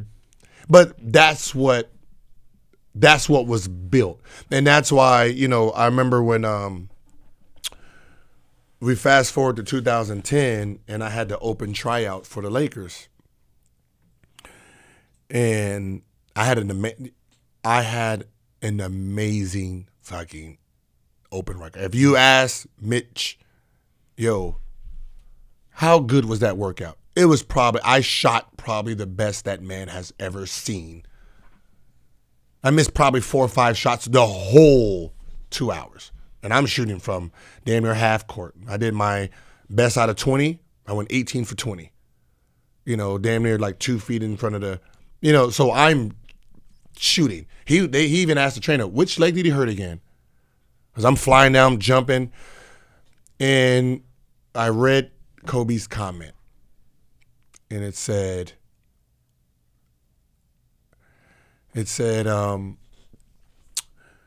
having him won't hurt. It sure won't hurt. Mm-hmm. And then he was like, yeah, he messed up. But we all do. So I would love to have the hibachi. And right there is when I said, I can't go. I can't go to the Lakers. Because the kid that he's seen grow and battled with wasn't there anymore. I wasn't the hibachi anymore. You know what I mean? That's what you felt. Yeah, that's what I felt. He didn't see that though. No. And I can't show him that I'm not that person anymore. I can't show him I'm not hibachi anymore. I'm not that guy. Mentally, I'm not there anymore. I done went through this mental break, which I wanted to, it was something I had to deal with. I remember, hearing the stories from, LaRon Prophet and, all of them when they were with Kobe then, during the his court case, mm-hmm. his mindset and, I'm trying to keep myself where he was and I couldn't. Mm-hmm. So, I felt I failed, the hibachi no longer lives. And that's why I changed my number. But so when I got hurt and everything happened, that's why I changed to number 9. Mm-hmm. I changed to number 9 because I want to leave that mindset hibachi retired then. I can't go on another game not having the Agent Zero hibachi mindset, but have the number on my body. Mm-hmm. And that was the reason I changed to 9. But even, like you said, that workout and you had never shot better maybe ever, by people seeing that, even though you weren't the hibachi anymore and you maybe mentally weren't that guy, but physically and skill-wise. But it's the mindset. I understand, but what do you do with that, though?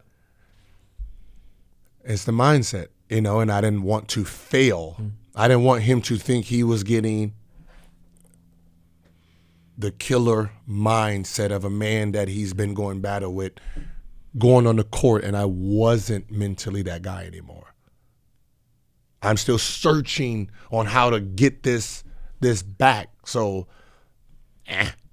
when they asked me, how long will it take for you to be ready? A month. Knowing that, hey, you got Sessions, right? Go with Sessions. He's game ready right now. And then a couple of days later, I signed with Memphis because they're not looking for hibachi. They're just looking for a backup guard. Just a backup guard. And it's like that's why when people ask me, why didn't you try out for why didn't you pick the Lakers? It was more of a mental thing. I wasn't mentally as strong as I used to be. Was there ever I don't know if you feel like you should have talked more about it. Was there ever a follow-up conversation between you and him? No. It was so funny as I know. This type of thing is like, I could have told you the real story, but I didn't at the time. I just stepped away from it. When? That's why I feel like there would be Yeah, you know what's so funny? But what's so funny is like if you ever looked at some All-Star pictures, you'll notice we sit next to each other. Like it was just conscious. Like I'll be sitting down first, and then he'll come sit right next to me, or he'll be sitting, and the only open seat left is right next to him. It was like people were scared, and I was the only one we just had this funny connection. And what's funny is all of our numbers were intertwining. So after I felt hibachi was gone, I got tattoos, right? Retiring everything. Agent Zero retired, right? 25, high school jersey, retired. Another number, 24, retired. It was my first actual game jersey for my high school that I failed in. So I went to Birmingham High School. So my practice jersey was number 10. My game jersey was number 24. So what's funny is I so forgot about that.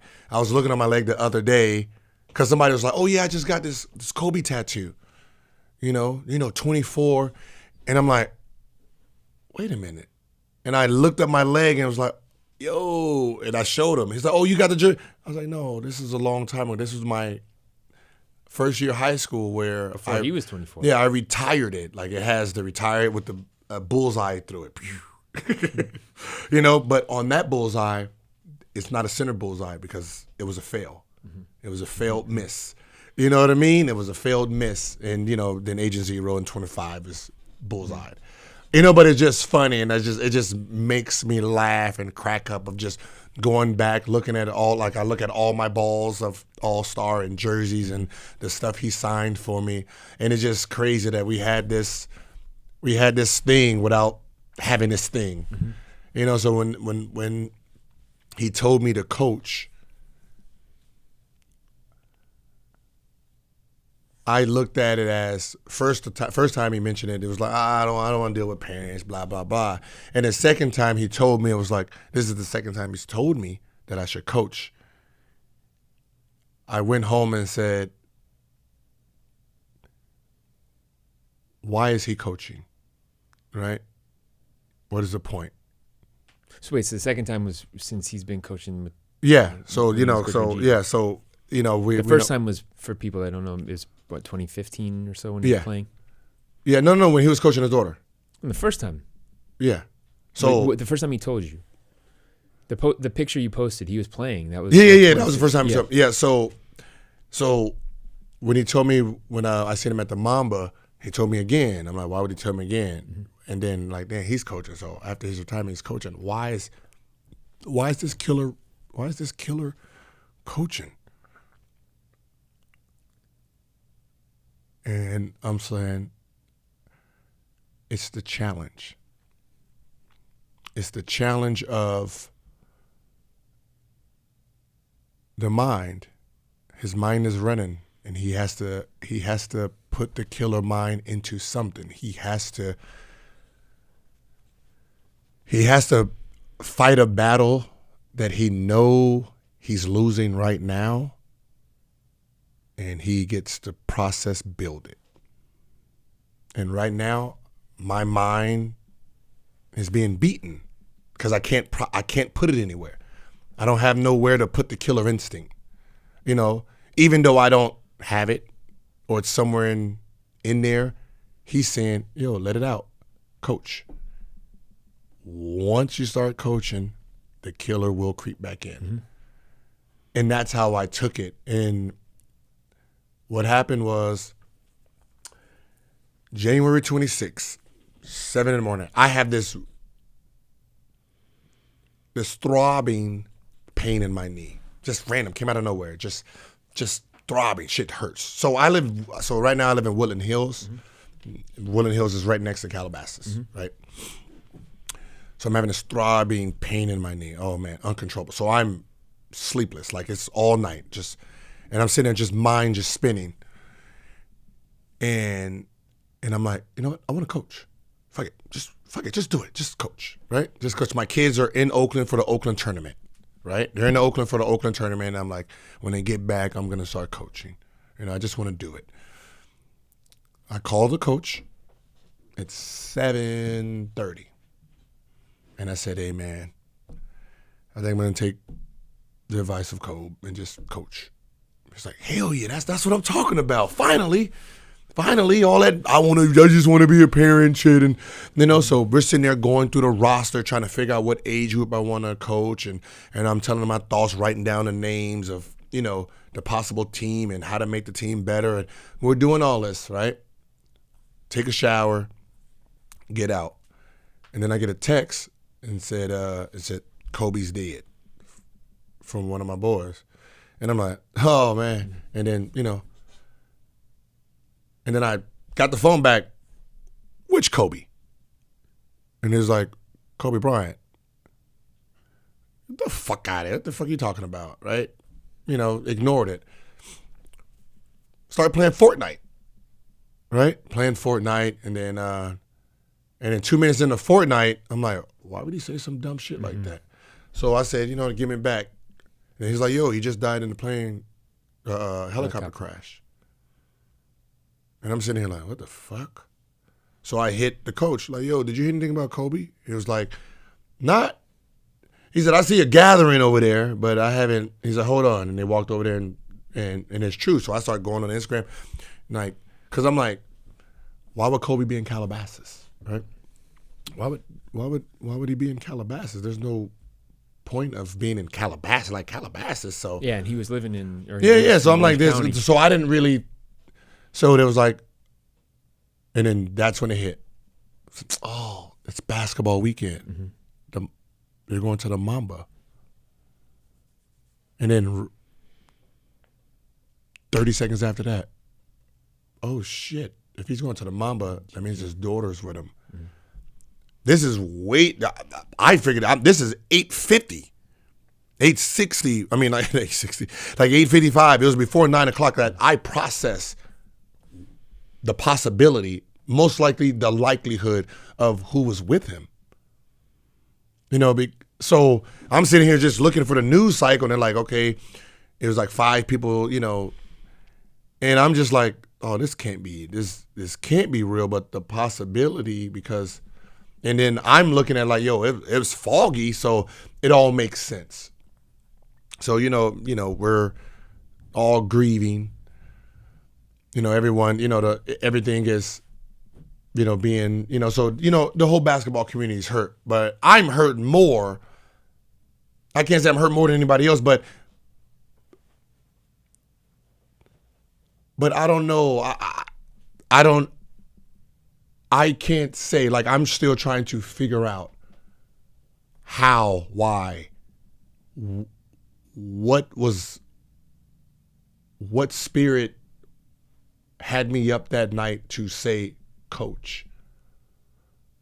Yes, this is, now. That day, like, that's what really just like sometimes I stay up night, I'll sit in the shower trying to think, like, what was to say today, 45 minutes, an hour before, agree to coaching.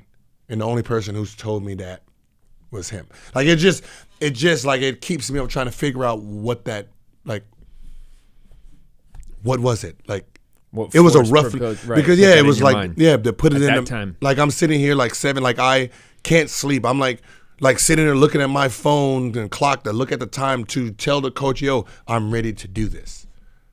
But maybe even it's not that, whatever that was that put that in your mind, you don't have to figure that out. It's what you're doing now. Yeah, you're right. It was just, but it was like that unanswered. Like, what was this? Because it was the time. Yeah, my time. Mm-hmm.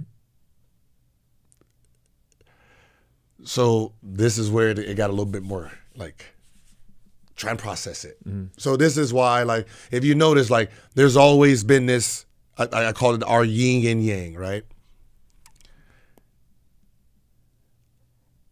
So a week has gone by. My son wants me to pick up his friend. His friend named Taj. He wants to come over. So Taj lives in. It's called Hidden Hills, but Calabasas in Calabasas. It's Hidden Hills in the middle of Calabasas. It's like two communities that make up Hidden Hills. You know, it's so stupid. It's like they're so LA bougie. real estate for you. It's just so bougie that you guys gotta call yourselves Hidden Hills inside of, you know. So I'm like, yeah, you know. So we're going the back way, which the back way is Las Virgenes. So I'm going down. I was like, yeah. So the whole time, if you're going from Woodland Hills to Calabasas, I'm thinking he hits the mountain that's on the right, right off the freeway. That's the reports off the freeway. Boom, boom, boom. So I'm saying, okay, yeah, that's where Kobe's plane crashed. And the little kid said, no, it's not that one. It's a little bit further down. What do you mean further down? Like the other side of the freeway. I was like, the other side of the freeway? He's like, yeah, I have it on my phone. So he opens his phone, and I'm looking at it, and I see the school, and then, the crash site. School crash site. So, had to process this new finding I found, right? Crash. It's here, not here. There's no mountains. And then that's when it hit it. What the fuck? This can't be. Fast forward to 2015 or 2014. I bought a house in Calabasas, right? When I finally decide I'm going to stay here. Make a left on Las Virgenes, make a left on Mulholland. First Street, Stokes, go all the way down, go all the way up, and boom, house sits on the mountain. King Dick. There's no community. So there's no community, right? Mm-hmm. There's no community. It's supposed to be a community. So I sit on the mountain. So I look down on everybody, which is amazing. This is amazing. Sounds about right. Right? From my house, in the far distance, you can see like the back of, they call it the Oaks. Mm-hmm. The back of the Oaks. That's the only really community, but it's a ways. And then for me, it's just like houses randomly. Then you have all the acreage. So I own all this acreage, and then on the other side of the mountain is, some other land, lady owns it. Realize the mountain that I owned was the mountain he hits. Mm. So he's riding the mountain and then lands in the lady's yard. And that right there was like, wait, what? Because I used to ride the dirt bikes and all that, so I sold it to a guy who owns New York Seltzer Water. He owns that property now. And I know he's probably like losing his shit because he was a big Kobe fan. You know what I mean? So he was a big basketball nut. Kobe was his, so the fact that I'm sitting here like, wait, this can't be true. Like, I'm scared to go over there. It was just one of those things. And it was like, yeah, he was riding the mountain. And then, and, it was like, because up there it did get like foggy. Mm-hmm. Like sometimes, like when I left home, like I couldn't see outside the window. So it was like, out of all the places, I once, you know what I mean? It was just like, it was like, wow. Like that's, how you try to find meaning to stuff? And I think, it's like I haven't told it. I haven't told it. I haven't. You can't find meaning. You can't find a purpose. He was too young. There was too much good going on. He had turned a corner in his life. But that's what I'm saying. But chapter in his life. I know, but to me, like it's like you're trying to process that's what we do as humans. We try to process everything that's going around. So I'm trying to process, me deciding now I want to coach, and then this happens. Mm-hmm. And then, I start getting into my coaching career, idling it, and then find out that the mountain I owned was that one. What is this? Mm-hmm. What the fuck is this? Like why is am I supposed to, lead the youth. It's really, that's why, But I think when you so. ask me, hey, do you want a podcast? No, because I'm still trying to figure what the fuck is happening. What happened? What is the message trying to be told? Because there's for me, like I said, for me, it's different because I'm talking about from the ages of when he was 18 and he's in the NBA and I'm some raggedy ass kid at Venice Beach and he talks to me. From when my friend sees him at Disneyland and says, man, my boy Gilbert gonna kill you. And he's like, Gilbert who? Gilbert Arenas. He's like, well, if he ever get his ass off the bench, oh, he knows me. What? That's all I took. My friend was like, when he said, yeah, man, Kobe disrespect shit out of you. Like, Kobe disrespect shit out. He doesn't fucking know me, right? And then he tells me that, and I'm like, he fucking knows me. I'm a fucking bench player. I'm like, it's like, I don't fucking, so I have this thing that's just, it's like this connection. It's just like special. Is it that? And as I said, it's like this special connection. Like I have so many things of Kobe's that if I named them, someone's breaking into my house trying to rob the stuff. It's so much stuff that he's personally given me and authorized for me to have that, like, I gotta put a fucking I build in a big ass safe room just for it, and it's just that the link that I have through basketball, through the wave of how we've crossed paths, and it's just so crazy. So to have that link of this happening, it was like, wait, what? So like I'm at this point, like, I open my email and then I have, what's so funny is I have 2 tickets to the memorial. Then just, you got 2 tickets to the memorial. And I'm sitting here, it's like, okay, what is a memorial? All the people who adored, loved, come into a room, a gathering, and, express your feelings. And I don't, it's like, that's not my energy with him. Like, I'm the type that says, all right, on Memorial Day, I'm watching 81. I'm watching 63. I'm watching the greatness of, I don't want to be sad and, watching people cry. You didn't know them. You watched him, but you didn't know him. He didn't like you. You were fucking lazy as shit. He don't respect you. I don't want to be around you motherfuckers like that. Half of you guys wasn't even in the NBA. You're just fucking fans. You want to just do what's popular. No, that's not how Mamba works. Like, no, I'm going to take my 2 tickets. I'm going to add it with his memorabilia that he gave me. And I'm going to watch 81. I'm going to watch 63. I'm not going to watch 60.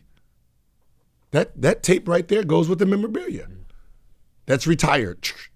Now I'm going to watch greatness. Like, I want to watch, how he destroyed, how, the Lou Williams when he says, hey, all you motherfuckers take these Kobe's off. Y'all is weak. Yeah, that's Mamba. He pops his Achilles, gets up, hits 2 free throws. Yeah, that's Mamba. In the last game with 60, that's Mamba mentality. It's what you guys are going to show. Pretty sure is going to be great. It's going to be heartfelt. It's not going to be Mamba mentality. It's not. It's going to be greatness. It's going to be greatness. It's going to be, him and his daughter having, like I'm going to have the tape of it, but I don't want to enjoy it with the rest of a bunch of people who don't have Mamba mentality. If you don't have Mamba mentality, the only person I'll watch the shit with is probably a Westbrook. We can sit there and watch it together. But most of you guys didn't work hard enough to be in that same room, to be even celebrating them. It's. And I think the thing that's you're searching for, and I think you will arrive at, is that you had a special connection. I mean, you think of all the guys that he trained with and ran in summertime with or worked out or teammates or whatever, but how many guys really had that that chip and that connection to him to where they were a rival on his level. Yeah. I mean, that's what I said. Very few. What's so funny is even if I didn't even, like, it's not even that I didn't, like, if they say, oh, yeah, you was better than Kobe. Hell no. For one night. Actually, to be honest, if you look, once I got to Washington, I had the highest percentage against the Lakers. Like, I hope, like, 37 a game against L.A. You've told me that before. In my Washington. Was I better? Fuck no. But I was better them nights. You know, but I had an advantage. I got to see it. I got to see him under the hood. I got to see him yell at his shooting coach. Who the fuck plays defense like that? Raja Bell don't stick me like that. If you can't mimic Raja Bell, get the fuck out of here. You're doing me a disjustice. He's going to pull, hold, grab, clothesline. He's going to do it all. Do that now. I want to be ready for war. And this is fucking pregame. You know what I mean? He's playing like he's playing like his fucking game 7. Not preparing for game. He's playing like his game 7. Sitting there fighting, wrestling. And if you notice what type of mindsets he went after, he called personally. Matt Barnes, fighting war and want to whoop your ass. Come on, Matt. Ron Artest, fighting wars. I'm going to whoop you. Let's go. Because he knows hey, if you have the balls to challenge me, fuck it, let's go to war together. And the way that you were always connected is that there's always that challenge. There's always that rabbit that you're chasing. Yeah. So even now, as a coach, and you're talking about that mental challenge that you're not going to do the physical things you were doing as a player, but you always have that competitive that energy and that gene in you. And that's the outlet for it. Yeah, he knows that. I'm pretty sure he knew deep down, once you accept it, you're going to chase the rabbit. You're going to chase the rabbit on how to make whatever you're doing great. How you're going to make the kids great. How you're going to change, you know me, I'm saying, how you going to change the feel of this AAU? You know, how you going to perfect it? How you going to challenge these kids not to fall in the same, and I'm doing it. Like, it's 12U, we're going to play 15U, we're going to play, we're not going to go do the norm, 12U to try to win championships. No, no thank you. I want to be that coach that's when they say, hey, how many championships your program won? Fucking 0. Yeah. But I put 47 kids into D1 college. 5 players went straight out of high school, and they're all-stars. I took 4 nerds and got them D1, D2 scholarships. That's what I want to say. Like when you see the product, it's specialized. It's hungry tigers. Even if they're bears and little Winnie the Pooh kids, when they on that court, it's all savagery. And you got to think with AAU, we don't even know who wins championships in AAU, but we know the players that come out of it. And you got to think of the coaches that they were with and the teammates that they had and what made them get to another level. I mean, I'm pretty sure college coaches are not saying, hey, how many AAU championships did y'all win? What? Can you play or not? Mm-hmm. Can you help my program or not? And to bring it all full circle, and we can get out on this even, is, this is what you said you're going to do with your kids, is you're going to take on the bigger kids, the better teams. You might not win, but at least that'll mold them and that'll give them character. That's the only way they'll succeed. And yeah, it's I'm going to put them in a situation where they can't win. But winning doesn't build character. Losing does. The feeling, what we felt after we lost, and we don't want to feel that again. That's what builds character. If you've never felt defeat, you really can't enjoy victory. Like everyone looks at Mayweather, right? 51-0, 52-0.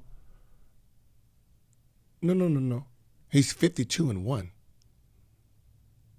He is. He lost. And that's what made him 52-0 as a professional. He took a L, didn't like that feeling because he was the best boxer. He whooped the guy's ass, but because of a point system, he lost the gold. The feeling of how he felt, robbed. He prepared different, better, no mistakes, no time for mistakes.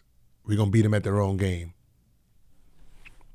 52-0. See, he wouldn't have been 52-0 if he didn't know what that loss felt before he became a professional. So you got to remember that's what got him 50. That before, boom, lose gold. Now you're professional. He chases the rabbit hole. So it's like, there's. If you don't lose, if you don't know what getting punched in the mouth feels like, you're never going to be a great fighter. Because if you wait till you're 20-0 and then someone bigger, badder, stronger punches you in the mouth, you don't know how to react. It's hard to recover from that. But if you done got the bigger, bad bully punch you in the mouth early, and then you build when they come back again, sorry. It's not going to happen again. So that's what my journey is going to be, trying to fix what I think is broken. And what's broken is money. The money of all these applicants. There's anyone can be AAU now. No, that's not how AAU works. You didn't play. You didn't play today because you're not good enough. What are you going to do? You go train, work. Michael Jordan, I'm going to train, I'm going to work. So next year, next month, next week. See, now that mindset is not there. The mindset now is, I didn't play. Okay, honey, I'm going to create our own AAU team so you can be the best player on there. That's the mindset. There's no work ethic. There's no heart. There's no desire. There's no fire. It's being given. It's like fucking zoo animals. And when I say zoo animals, what are zoo animals? You're being fed. Hey, you don't hunt. Yeah, you're not a hunter. You don't hunt. You don't gather. You don't starve for 3 days and ready to fucking rip somebody's face off. You don't get that feeling. That feeling only happens when you have to earn it. You gotta remember, free. Anything that's free comes with a bigger price. Earn it is the price. That's the philosophy. Yeah. So, all right, so parents, I'm telling you right now, coaches, if I'm up 20 and I'm up 30, you have two options. You keep fighting, or you tell the referee, we quit. One thing I won't do is tell my team not to play hard. I'm not going to tell my team, hey, take the press off, no, that's not going to happen. So you either have you have your players learn how to take the butt whipping and keep competing for the next battle, or you tell the referee to quit. Hey, we quit. We not playing. But there's not going to be no, hey, players, take it easy on them. Nah, that's not how the game is played. That doesn't build any character. You're building character. Yeah. Building winners. Building the next wave. So all right, so we'll keep on this. Keep updating. I see you keep looking at my fucking ball, trust me. I kill for it. That's a hell of a piece of memory.